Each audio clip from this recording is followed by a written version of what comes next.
Welcome to Enlightened Connections, a space for intuition, healing, and remembering what connects us. I'm Lisa Aston Michael. If you'd like to continue these conversations, follow on Spotify and stay with us.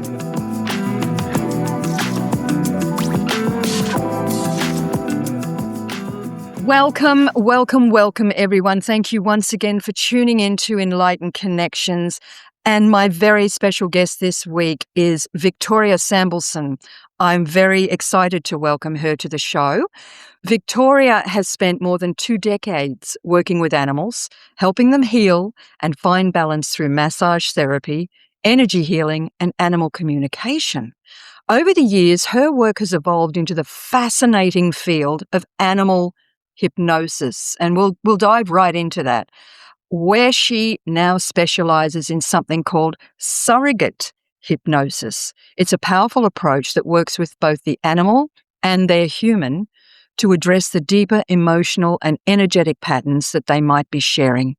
With a background as a psychic medium and animal communicator, Victoria brings a unique perspective to the human-animal bond, helping animals overcome anxiety, stress, behavioral challenges, and even emotional trauma by working at the root cause. So today, we're going to explore this really intriguing area of animal hypnosis, how it works, and what it can reveal about the connection we share with our beloved animal companions. So just kicking off here, Victoria, you've spent more than 20 years working with animals in different healing modalities.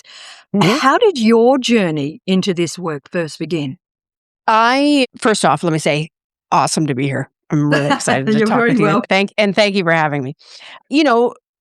Childhood, drawn to animals very early in childhood, and spent most of my time riding horses, and we had cats. We were never allowed to have dogs as kids, but we had cats and horses. So I sort of grew up loving animals. And through a series of all kinds of events, eventually became a massage therapist and learned right away. Actually, one of the reasons why I became a massage therapist was I heard that you could do this on horses. So I was like, yes, let me find something that I can do with horses, sort of thing. So I became a massage therapist, which of course led into energy healing, as any kind of body work like that. That led into the discovery of energy in general and energy healing and Reiki and doing all of that stuff with horses in the physical, and then branched that out to all animals as well. And my first dog that I got actually introduced me to animal communication because she got quite sick, and a friend of mine said, "Hey, you should talk to my sister who's a prominent or preeminent animal communicator." And I was kind of like, what? But anyways, I talked to her, and then it was just like, whoa, can't believe this. So I studied with her, became an animal communicator, which led eventually to mediumship and psychic work and that kind of thing. And eventually I came across a modality called equine experiential learning. I don't know if you've ever interviewed him. We could have a whole other podcast on equine experiential learning, which is where we work with horses and people, and the horses as co-facilitators, teaching people, helping them stress, anxiety, how to work as a team, all kinds of things. And I became a facilitator of that modality, and then eventually a trainer in a program that we call the FEEL program, which stands for Facilitated Equine Experiential Learning. And through that work, honoring the horse as teacher, that horses are on this planet, all animals are on this planet to help us, to teach us, to help us expand and grow. Really learned that from that modality and teaching that modality. And I started thinking about how can I take this modality and take it with all animals, work with all animals. So that was always sort of in the back of my mind. And COVID happened. And I was still a massage therapist at this point. So, I was prevented from working for about 6 months. So I went down this, I need to get another job that I could do at home, because I couldn't even work with the horses back then either, do my workshops. So I became a hypnotherapist because I thought, I'm going to help people. I can help people the same way I do in helping them when I'm doing the work with the horses, but it's just going to be me and people. Mm. And I could do that from Zoom and I could do that from anywhere. Yeah. So I started doing that, of course. And I'm working with people on Zoom and I'm watching their animals in the background. And I'm like, okay, they're animals because their animals were teaching me about what's going on with them because they're mirroring just like the horses were. Mm-hmm. And what happened was I was starting to help the people and their animals' behavior changed just automatically. Mm-hmm. Okay, because Yeah. their animals are mirroring. When we work on the mirror, then the thing shifts shades. Okay. So I'm like, okay, so there really is something to this. I could integrate the horse work. I could integrate this all into what I'm doing with Zoom. And a mentor of mine, a hypnosis mentor of mine, kind of said, well, like, why don't you also work with the animal? I was like, what? There's something called surrogate hypnosis. Traditional modality works with people in a nonverbal environment. So people with Alzheimer's, for example, or even people on the spectrum who are nonverbal. We can do surrogate hypnosis, meaning we work with their loved ones' unconscious mind as a surrogate for the person. You can also do that for animals. That is so cool.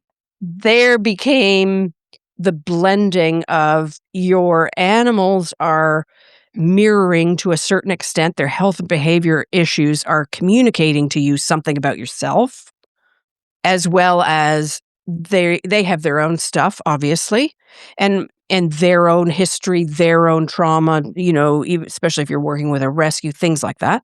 So health and behavior is, I kind of look at it as like 60% influenced by the person and kind of 40% influenced by the animal's own stuff. And so through the surrogate work, which we can talk about, we help both sides of the equation. So it becomes a holistic approach as opposed to let's just fix the animal. Well, let's just dive into that right now. What is animal surrogate hypnosis and how does that work? So it's a combination, I believe, in some animal communication, some energy. There's an energy component, there's animal communication component, and then there is the component of we are all one. Freud called it the super ego or the super unconscious mind. We all have access to each other. And when we work with the person's unconscious mind, we ask that unconscious mind to kind of step aside and allow the animal's unconscious mind to take over temporarily. And then we work with the animal's unconscious mind to clear any blockages, any limiting beliefs, any emotions that have been stored from the past, things like that. So are you actually in a claircognizant way? Are you feeling what the animal is feeling, or are you receiving information more in a clairvoyant way? Are you seeing? I'm just intrigued by how this actually. I'm not doing any of manifests. it. It's you. It's you. It's your seeing, your feeling. So if we were working with your animal, your dog, then you would be in hypnosis. And then I Gotcha. get your subconscious mind because it has to be a being that you're connected to in some way. Like I can connect to your animal, your dog, but isn't it better if it comes from you? That heart connection from the one who loves you. You're going to be way more willing to connect, right? That makes sense. So I ask your unconscious mind to connect to your dog's unconscious mind and then surrender as a surrogate. And then you feel what's going on in your animal. You embody, you feel what it feels like to be your animal in that moment with your all five senses. Do you know that almost feels to me, because you're a medium and I am also a medium, and we understand what it means to blend Yep. with spirit. And it's Yep. almost the same. It feels to me like it's sort of kind of the same thing. You're actually blending, but not Yes. with the spirit world in No. in terms of mediumship, but you're blending with your animal who is in the current physical, but you're blending with them, with their soul Yes. and their consciousness. Well, with their consciousness, with their unconscious mind. Yes. So now and that's a really great experience is as you're doing it, you're the communicator with your animal, not me. I'm not communicating with their animal. You feel, and your animal can let you feel in the moment what it feels like in their body. That must be a strange experience for people that have never been hypnotized or have never really understood what it means to blend with another being. Or don't even think that they can do it. Like it just like it happens. Yeah, right? Because we're all capable of it. Yeah, the animal can communicate. Depends on the person, right? We have all the clairs, but we tend to be a little more clairvoyant or a little more clairaudient or whatever, right? So the person, depending on what their proclivity is for, will experience. Some people will really feel like one woman said to me afterwards, she said, "Oh my God, now I know what it feels like to be an orange cat. Wow, I know what it feels like to be an orange cat." Like, that's what she said. I had no idea. I needed to know that, but I know now what it feels like to be inside a cat body, and it's orange. Because she was a feeler. Now, I have other people who will get visual memories. They'll see things, right? Because they're maybe a little more clairvoyant than others. Other people will experience emotion. Other people will experience all of it. And you said this about your pet that's living, but we can do this with animals who've crossed as well. It doesn't. I was going to mention about animals in spirit because it's interesting. I had a lovely client a few days ago whose dog was passing over, and this lovely lass wasn't particularly a spiritual person, but I found myself explaining that the physical body, whether it's for animals or whether it's for us, the physical body is really a transport system that wasn't really designed for the long haul. It was only a temporary thing to experience, for the soul to experience. And so therefore, when the body passes, it doesn't mean that that dog has stopped being. It continues being, or the horse or us or the bird or whoever, all beings. Yeah. And so I can wrap my head around how this works, what you're offering here. And of course, it's so healing for the person as well. I mean, they come to you with, "Oh, this is happening to my animal. Can you help my animal?" And it's really interesting, Victoria, how many animal workers, I call animal workers for want of a better phrase, come to the same conclusion. The animals are always saying, "Look, it's about the person. I'm fine. It's about the person." And I loved a quote on your website here. You said animals don't have problems. They have teachings to offer. They're holding up a sacred mirror, reflecting back the patterns that are ready to be healed with love and compassion. And they really do come here as our healers, don't they, and our guides? So that's kind of my point is like, and part of the process that we have to do. So if you're going to be a surrogate for your dog, then like all surrogate work, I'm sure you know, energy surrogate work, Reiki, things like that, people use a surrogate. Well, the first thing a Reiki practitioner does to that surrogate is clear them, right? You got to clear the surrogate before the surrogate is a surrogate. Right. Okay. So I have to clear the person. Their unconscious mind. We got to clear the person before they're nice and they don't have anything impeding the connection with their animal. So what does that mean? That they got to deal with their stuff. They got to deal with the part of the mirror that's getting shown to them, their own anxiety that is being mirrored in the barking and in the obsessive pacing and all that kind of stuff. So in order to work with their animal, I got to help them first. Because I got to clear the surrogate. So, for example, a woman came to me and she said, her cat was literally pulling its hair out, literally chunks, in sort of an obsessive over grooming. So I said to her, well, the first question I asked is, where in your life are you pulling your hair out? Right. She said, oh my God, at work, I feel like I'm just pulling my hair out every day. Yes. That's what the cat is mirroring. There it is. So I have to work now with her on the lack of boundaries at work, lack of self-care, lack of whatever. We got to work with her subconscious mind to clear all those limiting beliefs around people pleasing and stuff like that before we can even get her nice and clean to work with the cat. Now, in that particular case, we didn't even have to work with the cat. We did, but we didn't have to because she stopped pulling her hair out as soon as the person stopped pulling her hair out. Person started setting boundaries at work. Like, no, I can't work on the weekend. You often talk about animals and humans sharing emotional patterns, but what are some of the more common connections, some of the more common emotional dynamics that you see between animals and their people? Big one is lack of boundaries. Right. So someone who is not able to set boundaries in their life, like letting bosses walk all over them, not saying no, being a people pleaser, that will show up in their animal in a whole bunch of ways. Like that cat showed up in like pulling her hair out.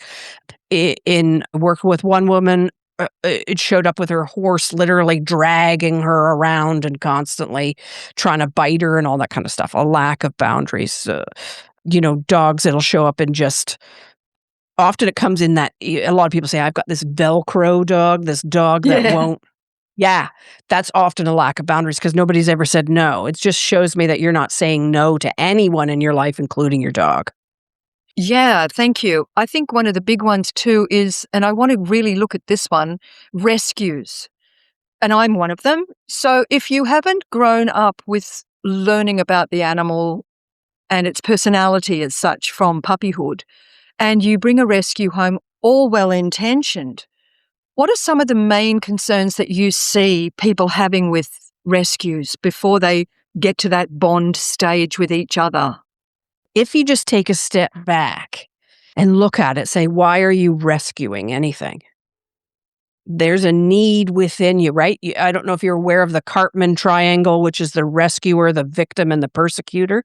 And you're one of those three in any situation, right? And so we kind of look at that as like, are you the rescuer in everything? Are you the one to rescue people in your life? When you get in a situation, you're like, I got to help.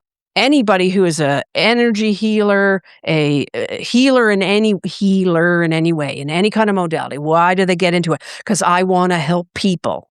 I want to heal people. I want to save people. Chronic rescuing. So often what we find is, okay, you rescue a dog, but now you're still rescuing that dog. Always. Even it's like somebody said to me the other day, she said, well, I have 3 rescues and 2 puppies. And I said, I actually have 5 dogs. In her mind, she doesn't, you just said, I have a rescue. Well, that's quite a label. Yeah. Yeah, because there's a part of your mind that is kind of into the rescuing. Yes. And even though your dog is part of your life for a year, you're still rescuing it. That's very true. Yes, you're 100% right. We're always mindful. The other one, she's just a rat bag and we just accept her as that and away she goes rejoicing. Very different dynamics from me. Thank you for pointing that out. Very different dynamics from me. Yes. It's like if you adopted a child, you had a child and you adopted a child, would you then introduce them as, this is my kid and my adopted kid? No, you would say, these are my kids. Yeah, I do introduce them as I have 2 black poodles for the purpose of this conversation. And yeah, you're 100% right. Right. I cannot deny that. Yeah. Right. And so then to kind of take the first part would be to work with your unconscious mind about this concept of rescuing and the limiting beliefs that you have around rescuing. One of the things I want to ask you about that, because you've just opened a can of worms. Once you become aware of something, you can't become unaware. It's fascinating. It's like, here's a good example. I had a woman came to me and she said, my cat just started attacking my kids out of nowhere. Right. Everything was fine. Now my cat is literally drawing blood on my kids' ankles. They had those like floating stairs and the cat would hide behind the stairs. And when they would go up the stairs, the cat would lunge through the stair and grab them by their ankles. Mm-hmm. Just started happening. And so I said, okay, what's going on in your life? Tell me, what's been happening? So she was a massage therapist, overwhelmed at work. It was Christmas time. Everybody's trying to squeeze themselves in. People aren't trying. So she had a lack of boundaries with her clients. I'll squeeze you in. I'll work late. I'll do all this stuff.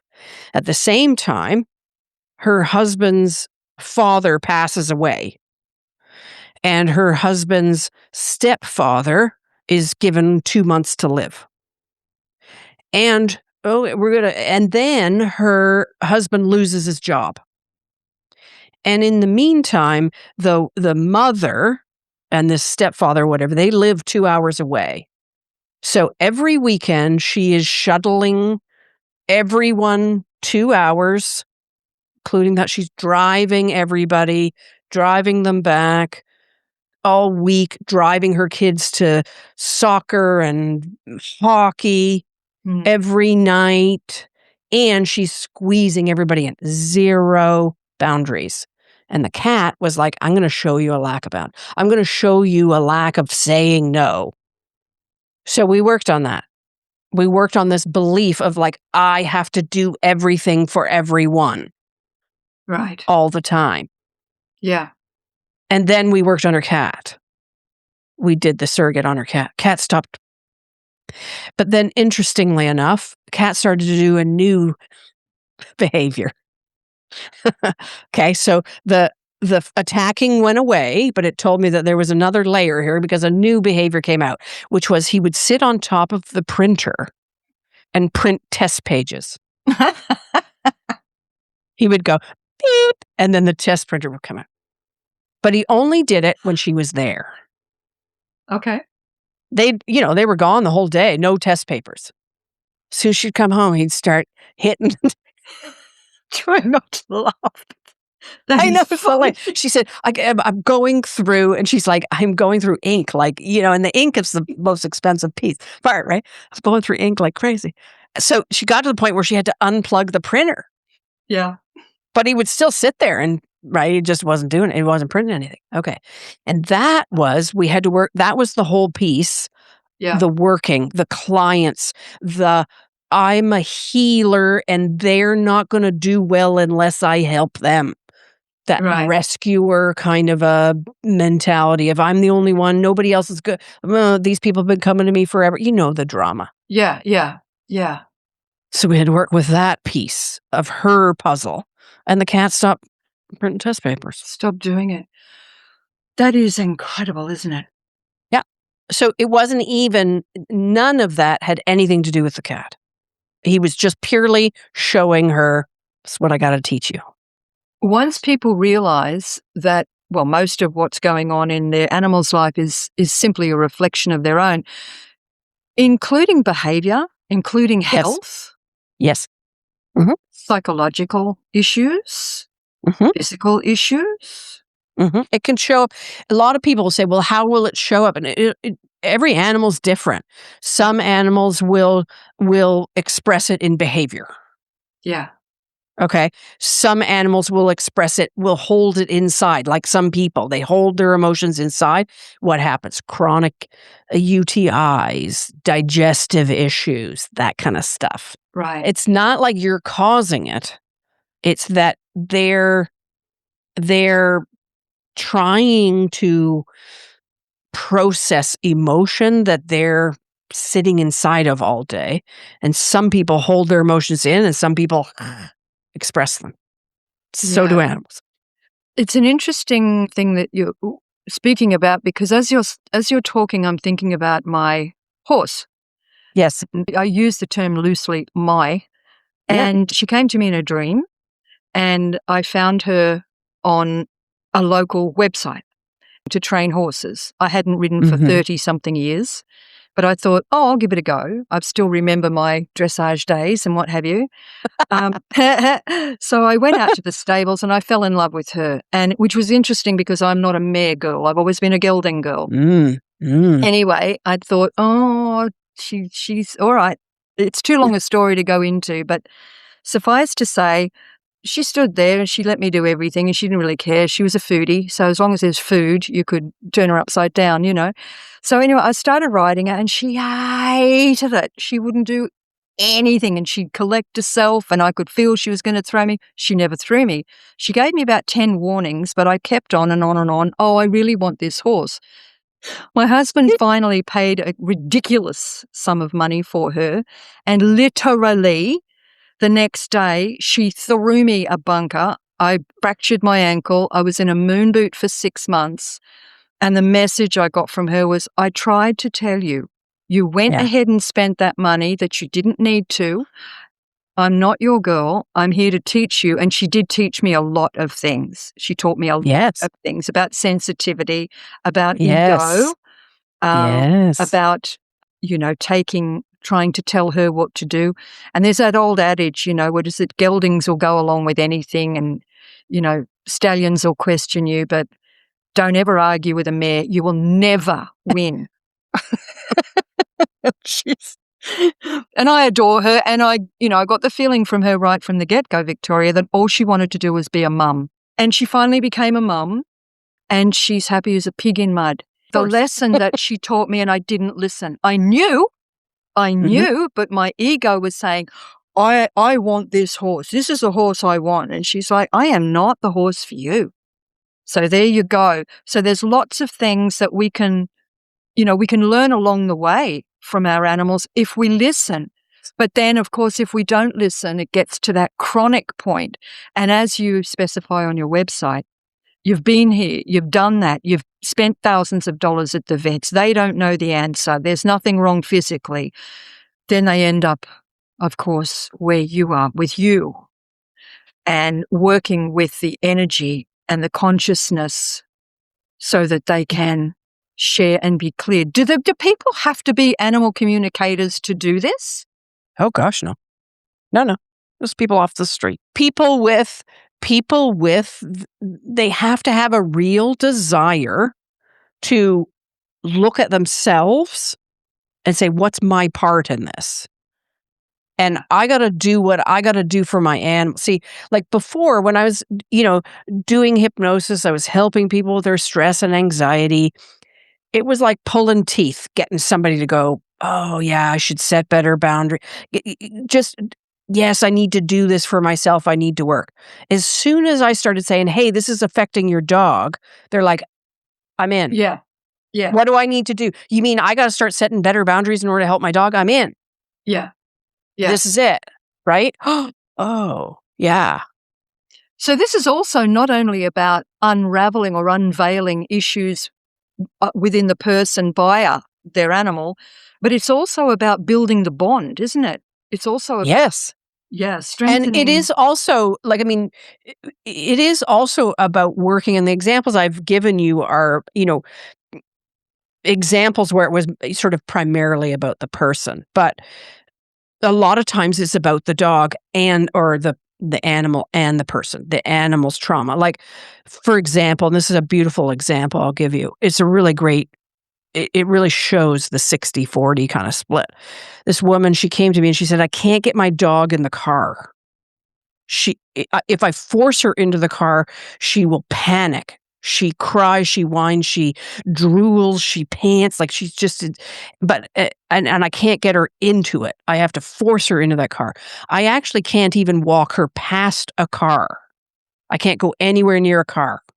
If there's a car is parked in the driveway, we cannot leave the house. This is her, yes, okay.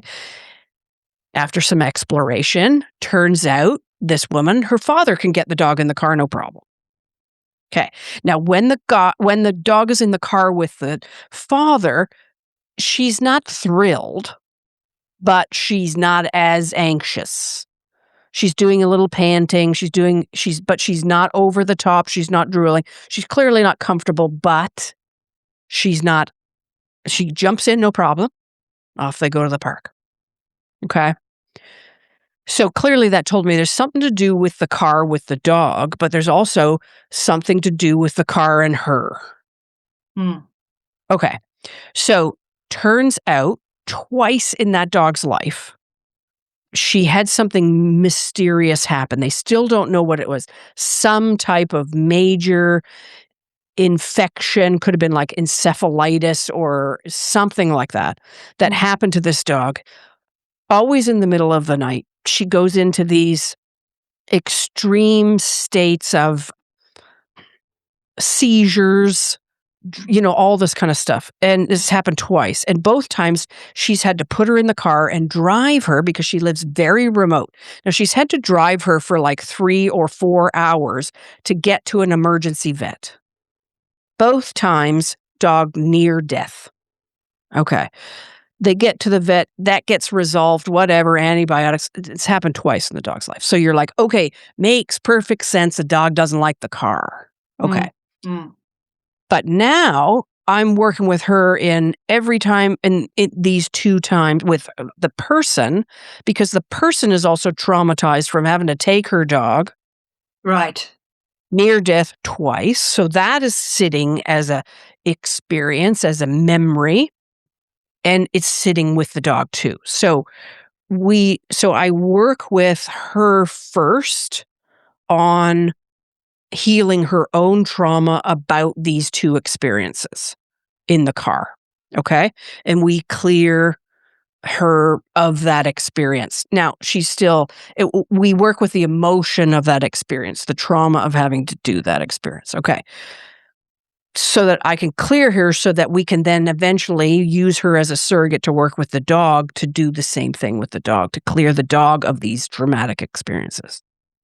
And so we get her subconscious mind in a super healthy place. Great. Now we do the connection and we make the connection with the dog. And we help the dog clear the emotion from those experiences for her. And in that experience, the dog communicates with her, gives her full-blown sensory information within her body of what's happening, and also shared visually the experience of being in the car. But for the dog, it wasn't about being in the car. The experience that she shared was being in the vet. Right. And she said, like, I could feel the stainless steel table underneath me and the bright lights and the people over. That was the trauma for the dog. It wasn't really about the car. It was more about the experience at the vet. Okay. But what was really fascinating afterwards, okay? So we do that. It takes about 3 sessions to do that. We do that. Dog jumps in the car, goes to sleep, no problem. And so I'm kind of following up with her afterwards. And she said, the strangest thing happened after we finished our sessions. She said, that night after the last session, I had a dream. And it was her unconscious mind reminding her of something that happened. She said, I remember when I was a kid, probably about 5. I have blocked this, but I remember at about 5, I got really sick in the middle of the night, high fever, and my parents had to drive me in the car for a couple of hours to get to an emergency place. Okay, it gets even better. Yeah. I can't remember what it was that she had. She's blocked this memory out, but she had this remembrance. Oh yeah, that happened to me when I was, right? But what also happened was, so she now, as a kid, as a 5-year-old, is in the hospital for a week. And while she's in the hospital, her dog passes away. The family dog, right? The family dog, the dog she loved so much with all of her heart at 5 or 6 years old. The dog passes away while she's in the hospital. And they don't tell her. And she comes home to a house with no dog. And it's briefly mentioned that, oh, we had to put that dog down. And it's never mentioned again. The rest of her life. They never spoke about that dog again. Nothing. And one of the things she realized was that because of that experience, she actually never connected with her current dog fully. She said, I realize now that I've been holding back in connecting with her. And it's because of the trauma of losing this loved one, never being able to express emotion around it, never being able to process it. So she said, what I realized in the dream was that I haven't been connecting with her. No wonder she doesn't want to get in the car. That is a powerful story. And you know what I've just gleaned from that on top of Yeah. that? Yeah, tell me. This woman obviously had trapped trauma. Isn't it interesting that this particular dog that came along mirrored the exact experience this woman Yeah. had? Uh-huh. And I'm saying here, I'm going to step out on a limb, for the purpose of assisting her to unlock Absolutely. that trauma. No question. No question. Millie just And agreed. yeah, exactly. Exactly. And Wow. the thing is in doing the surrogate work, she actually connected with the dog for the very first time. And then she realized why she hadn't been connecting, because there was a little bit, right? So, but in order to do the work that we did, she had to full on connect. And she did. That's why she experienced what the dog went through and helped the dog. Which helped her. So it was a 2-for-1. Yes. And that is a large number of cases. Are like I could go on for hours with stories like that. Like crazy things. You're like that the dog or the animal, the horse will reveal to the person in pure communication of this is what happened to me. Now, if we're dealing with a rescue dog and it's been a pretty intense situation, the dog won't give you that experience, right?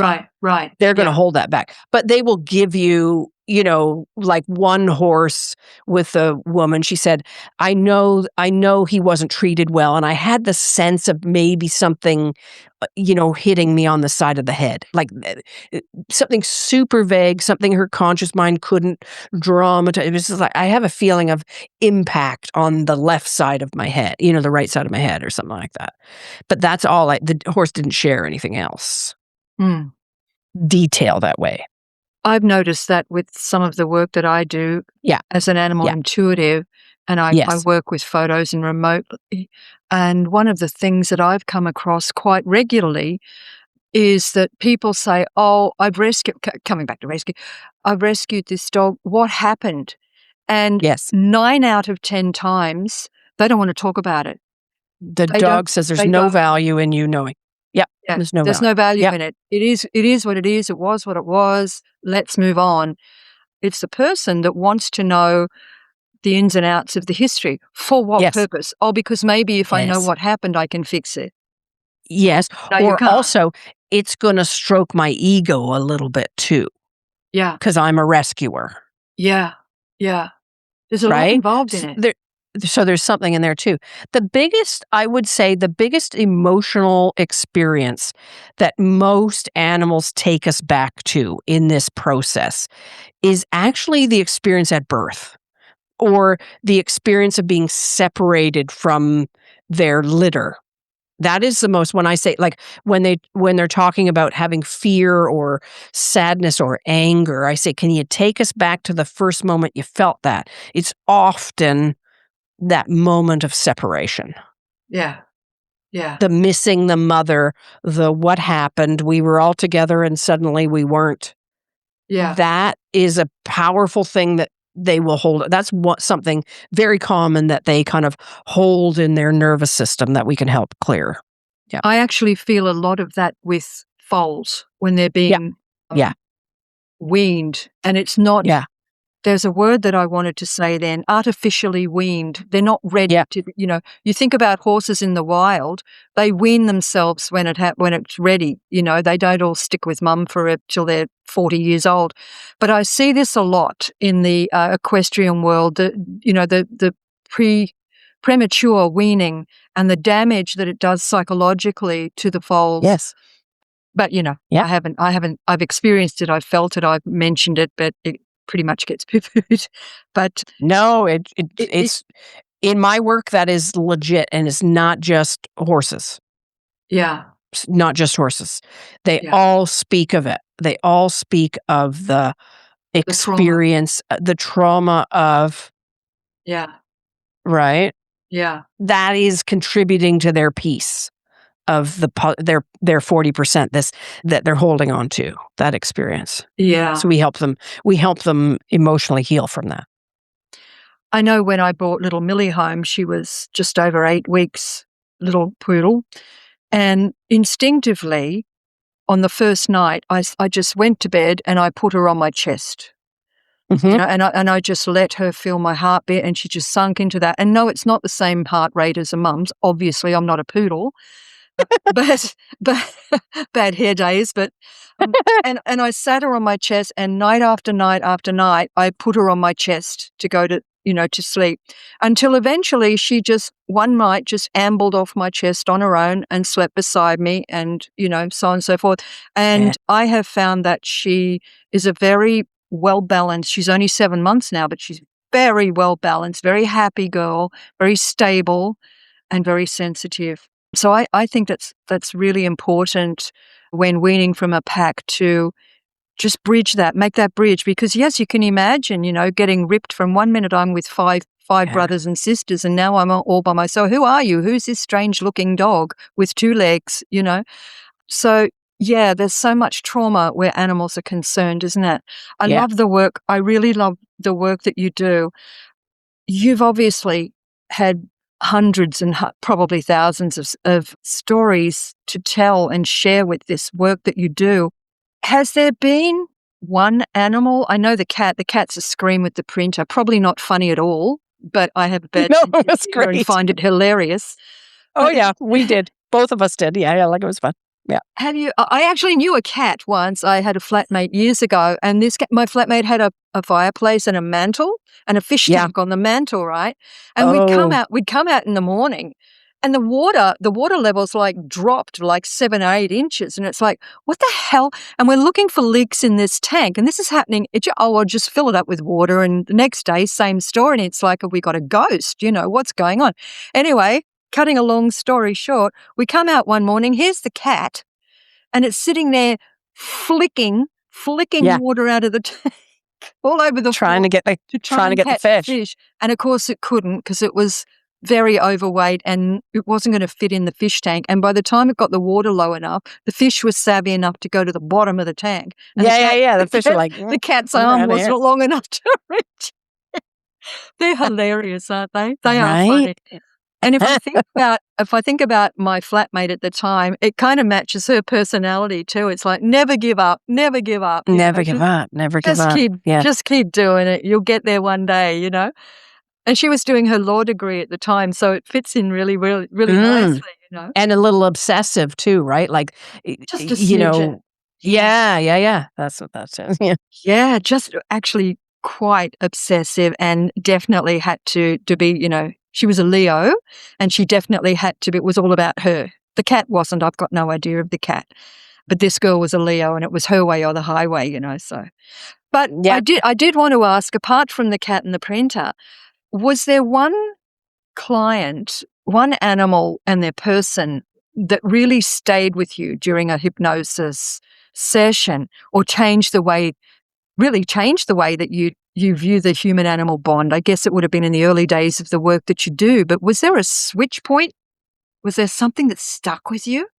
Well, I would probably say it was that dog with the person, because that was just and the car that was, I think the switch point that, like, there was kind of more going on here than we, than we gleaned initially, was a dog who, again, cars, right? But it was a standard poodle, actually, who was really aggressive towards cars, really fearful of cars but only cars on the road, and only cars near her house on the road, like on her road.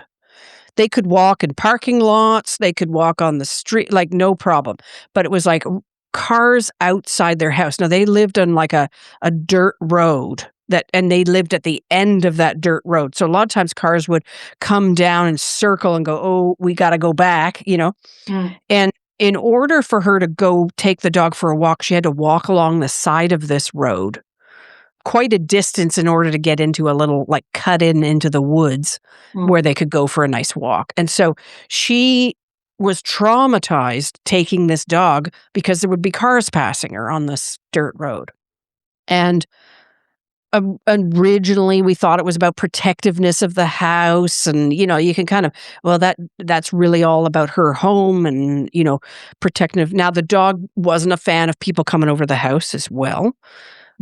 But it turned out this woman, she had her own business, and clients used to have to come to the house to pick things up. I can't remember, she was like a photographer or something, and they had to come and pick things up. And she had this real feeling underneath, God, I wish my clients didn't have to come, and every time they come to pick something up, I've got to clean the house a little bit, like that kind of a thing, right? Yeah. So there was some resistance within her of people coming over that. So, well, we helped with that. And the dog stopped barking, obviously, at people coming over the house, but this road thing was still happening. And so it came for us to do the session with the dog. And this woman, again, when we connected with the dog, I asked the dog can you share with us the first time you felt anxious about cars on this kind of road? And a memory just kind of flashed at her, visual memory and she kept saying, and I'm talking to her during this, and she said, I can hear cars on a dirt road, but it's completely black. Because I kept saying, what are you seeing? What are you seeing? And she says, it's complete darkness. I'm not seeing anything. It's just black. It's just black. I can just hear cars moving past me on the road. Okay. So afterwards, we helped the dog with that, and I asked it to clear this experience and the emotions behind it. But then afterwards, when we were talking after, she said, you know what? I know exactly what it is. She said, I remember she got this dog as a puppy. And she said, and it was literally just delivered to her, in this moment when we're recapping, right? She said, I haven't thought about this since the moment it happened. But she said, when we went to pick her up from the breeder as a puppy, the breeder lived in a similar environment on a country road out in the thing. Okay. And she said, the breeder mentioned to me something in passing that I totally forgot until just now.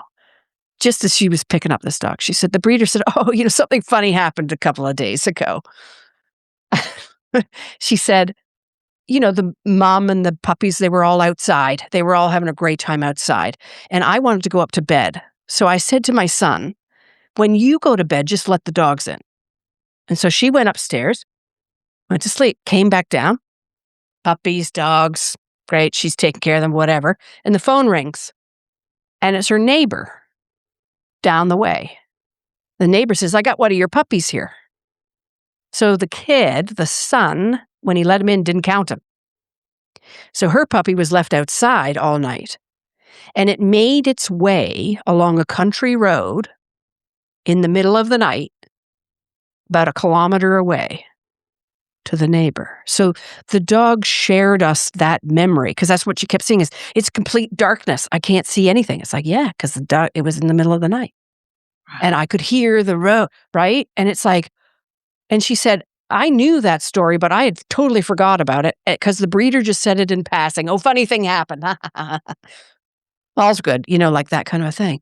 And the dog was holding on to that. So it was about the sound of the gravel on the road.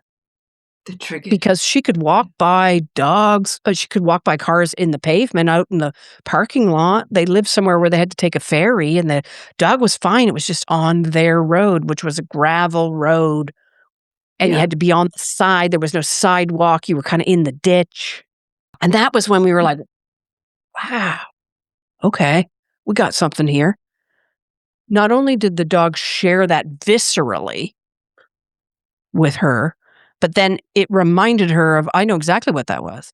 And a memory that she wasn't even there for. Wow. Right? Wow. Yeah. So, of course, now the dog is better on the road. She's not ideal, but they're on a road that's not 100% safe. But she no longer feels unsafe walking the dog on the road. She still kind of gets a little bit anxious or barks a bit, but like any dog would on that kind of a road, but nowhere near that. She was so worried because she would pull her over. It was a big dog. None of that has happened since. This is fascinating work that you do. Well, Well, I also train people in the work too. So there are others out there. there are others. There are others. Just Yeah. incredible. I think some of the listeners might be interested in reaching out to you for multiple reasons, perhaps to learn from you because Yeah. you do coach, and perhaps to receive some help from you, some guidance. Can you do this remotely? Can you do this? It's all remote. Yeah, perfect. Yeah. So if people Well, want to I have clients all over the world. Yeah.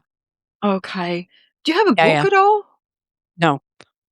At some point, I'll write one. That My just came memories. forward.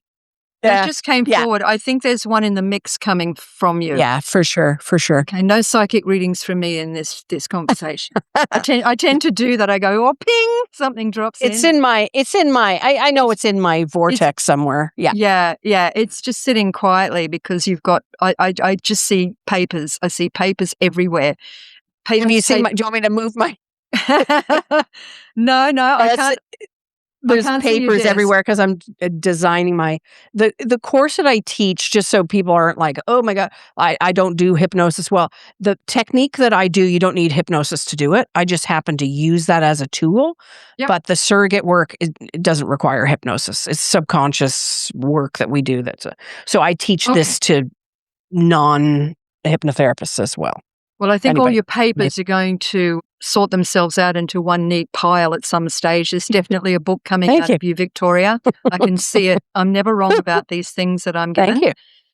If people want to get in touch with you, they can reach you through your website, which is animalhypnoshift.com. Yes.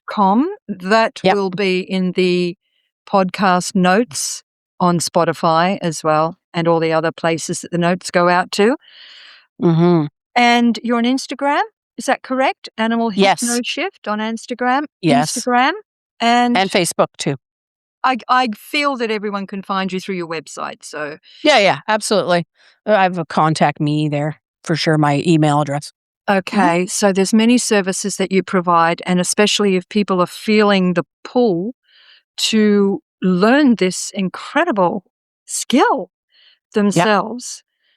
Before we go, Victoria, there's been I've been sitting here looking like a possum in the headlights because the experiences that you've had and the wisdom that you've shared and the healing that's taken place from the animal and the person as one unit really absolutely blows me away.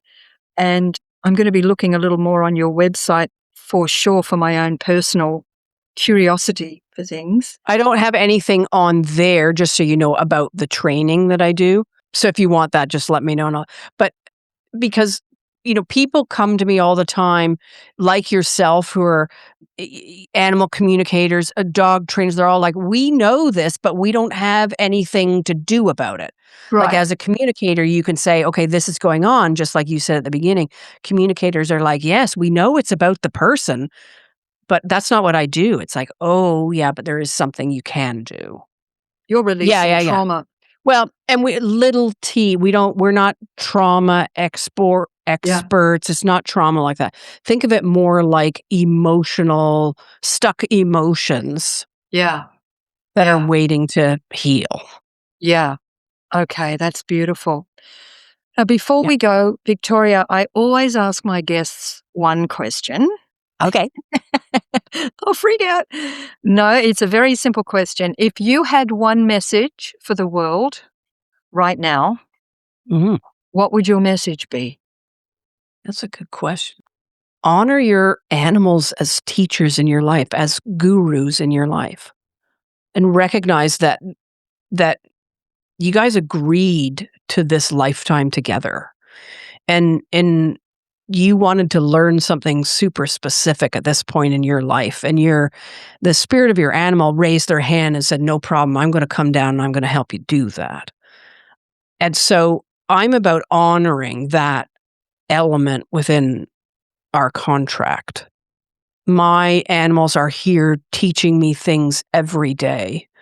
And it's when we kind of stop and go, okay, you're not just barking because the delivery guy delivered the dishwasher today. You're barking because there's a part of me that's barking inside, that's overreacting to certain situations. There's a part of me that needs to heal.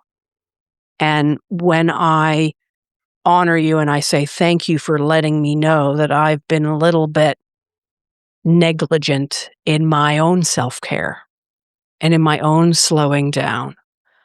Thank you for letting me know that. I'm going to do something about it, not only so that I can help you, but so that I can help myself as well. And then when I do that, I'm honoring the contract that we had together and him as a guru who keeps me on my toes. Victoria Sambleson, thank you so much. It's been an absolute pleasure to spend this time with you today. Thank you. This has been wonderful. Bye for now. Bye.